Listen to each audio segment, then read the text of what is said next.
Good morning to you all on this sunny, well, not sunny, well, Scottish morning. Um, I'm here today to read you a bit from this book.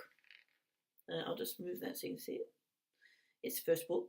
The second book is finished. It's not out yet. So I'm trying to tempt you with wee reads from the first book. So I'm reading today from Bunnies. The chapter's called Bunnies.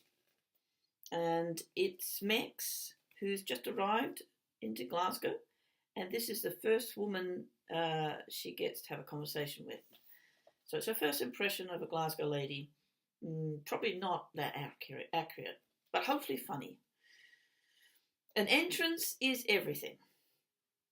Mex walked into the side entrance of Bunny's establishment and waited for her eyes to adjust to the light.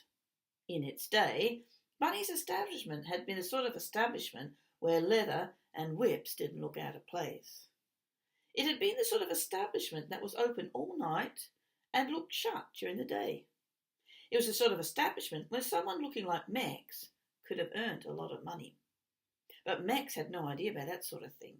No one did on Planet Hyman. Mex rang the bell and inhaled the pungent smell of sausages and airwick. The entrance was small and just enough room for a couple of umbrellas, a doormat with "Enter at your peril" written on it, and a small window at the side of the door with a smoky glass. Clean, with no view.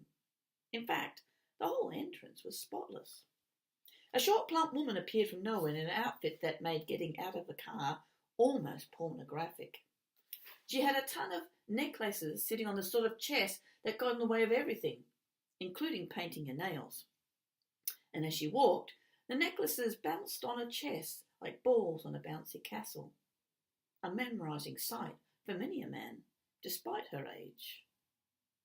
In her time, Bunny had been a catch and had earned a fortune, but thanks to a bad choice in men, Bunny had lost most of it and was now forced to rent out her rooms and make fry-ups in the morning.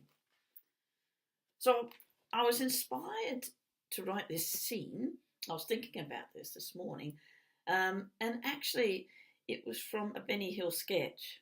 My father was a great lover of all comedies, British, and he loved everything to do with 70s comedy, like the Two Ronnies and Carry On films, and Benny Hill, And Benny Hill wasn't my favourite because I considered him sexist at the time, but I do remember him doing this one sketch where he was dressed up as a woman and she was being interviewed. I think it was Roseanne Barr, the comedian Roseanne Barr, and he had this enormous chest which pretty much had a life of its own.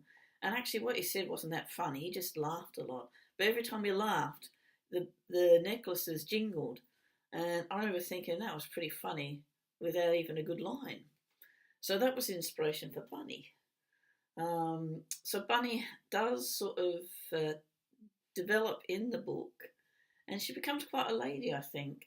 And I think hopefully inspire women like me who are a bit round and a bit past their sell-by date to still feel they've got something to offer.